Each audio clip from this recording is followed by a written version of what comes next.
नमस्कार, जय श्री राम। मैं दिव्या कौशिक आपका अपने चैनल में बहुत बहुत स्वागत करती हूँ। आज हम बात करेंगे एक ऐसी घटना के बारे में। 4 अगस्त 2026 सोनीपत से श्री शिवचरण राम गुप्ता जी, जिनका निधन अभी 4 अगस्त तड़के 3:30 पर हो गया था, जिनकी 3 बेटियाँ थीं। शिवचरण लाल गुप्ता जी 74 वर्ष के थे, जो बम्बई में कपड़ा के कारोबारी थे। गुप्ता जी को कारोबार में घाटा हो गया, लॉस हो गया। उसके बाद वो सोनीपत में आ गए। सोनीपत में एक वृद्धाश्रम में वो और उनकी पत्नी मीना देवी रहने लगी। कुछ ही महीनों बाद मीना देवी का निधन हो गया। निधन होने के कुछ ही महीनों बाद गुप्ता जी ने वो वृद्धाश्रम छोड़ दिया और दूसरे में जाके रहने लगे, क्योंकि उनका वहाँ पर मन नहीं लग रहा था। जो श्री शिवचरण राम गुप्ता जी थे, उनकी 3 बेटियां थीं, अनीता, प्रिया और निशा, जिनमें से 2 शिक्षिका हैं।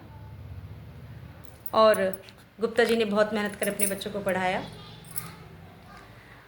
20 दिन पहले गुप्ता जी ने अपनी बेटियों को फ़ोन करके बताया कि मैं बहुत बीमार हूँ, मुझसे मिलने आ जाओ। रिपोर्टों के अनुसार बेटी से बात हुई, लेकिन वो मिलने के लिए नहीं आई।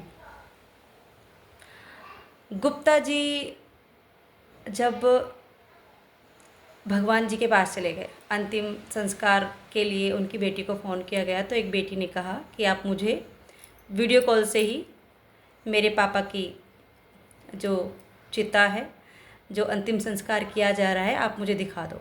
ऑनलाइन उन्होंने 5100 रुपये उनको ऑनलाइन दे दिए, जिन्होंने जो शमशान घाट में सब चीज़ें करते हैं, जिनकी रिस्पॉन्सिबिलिटी थी, उनको दे दिए। सबसे बड़ा क्वेश्चन यहाँ मुझे जो लगा, मेरा ये वीडियो बनाने का केवल एक यही उद्देश्य है। सब बोलते बेटे बेटे बेटे बेटे करते हैं, बेटा अंतिम संस्कार भी करते हैं। कुछ नालायक बेटे होते हैं जो नहीं करते। क्या बेटियाँ भी नालायक हो गई हैं? 3 बेटियों में से किसी के पास टाइम नहीं था। मैं मानती हूँ एक तो दूर रहती हैं, नई टिकट मिली होगी, नहीं टाइम होगा। क्या तीनों में से किसी के पास नहीं था? क्या वो माँ बाप वापस आ जाएंगे?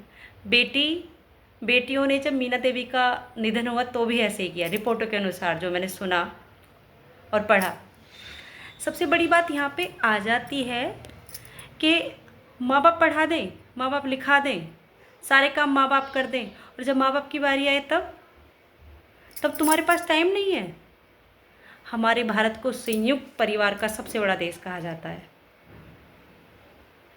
मैं आजकल एक बात और सुनती हूँ, मेरी सास बिल्कुल माँ वर्गी है, मेरी सास बिल्कुल मम्मी जैसी है, मेरे ससुर बिल्कुल पापा जैसे, मेरे पापा से भी ज़्यादा प्यार करते हैं। फिर ये जब इतना ज़्यादा प्यार है सब में, तो ये वृद्धाश्रम क्यों खोले जा रहे हैं? और सबसे दुख की बात तो ये है कि अभी शिवचरण लाल गुप्ता जी हैं, उनकी अस्थियां अभी भी वही हैं, जिनको हमारे देहाती भाषा में बोलते हैं फूल चुगना। मैं अपनी बहनों से रिक्वेस्ट करूँगी कि अगर आप अंतिम संस्कार में नहीं आए, कम से कम अपने माँ बाप के फूल को चुगने के लिए तो आ जाओ।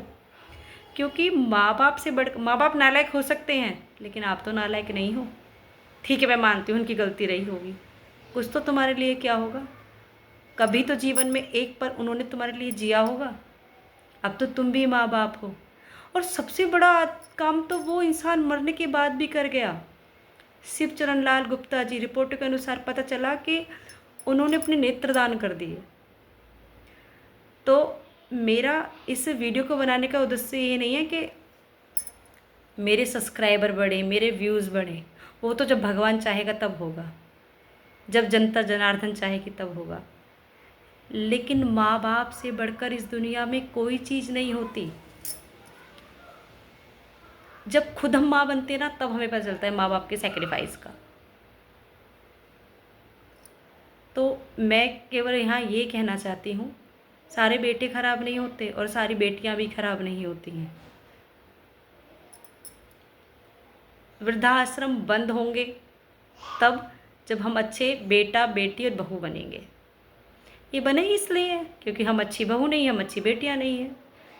ये केवल मेरी ये छोटी सी वीडियो बनाने का केवल यही कारण है ठीक है, माँ बाप बेकार है, माँ बाप अच्छे नहीं हैं, बट तुम कैसे हो तुम तो देखो। कहीं ना कहीं तो तुम में भी कोई कमी रही होगी। एक कहावत है कि एक हाथ से कभी ताली नहीं बजती। अरे नहीं कर रहे माँ बाप तुम्हारे लिए, नहीं कर रहे, कुछ फ़र्क नहीं पड़ता है, भगवान सबको देखता है, लेकिन तुम तो आगे बढ़कर आओ। अगर आपको ये मेरी वीडियो थोड़ी भी अच्छी लगी हो तो प्लीज़ शेयर करें, सब्सक्राइब करें। जय श्री राम।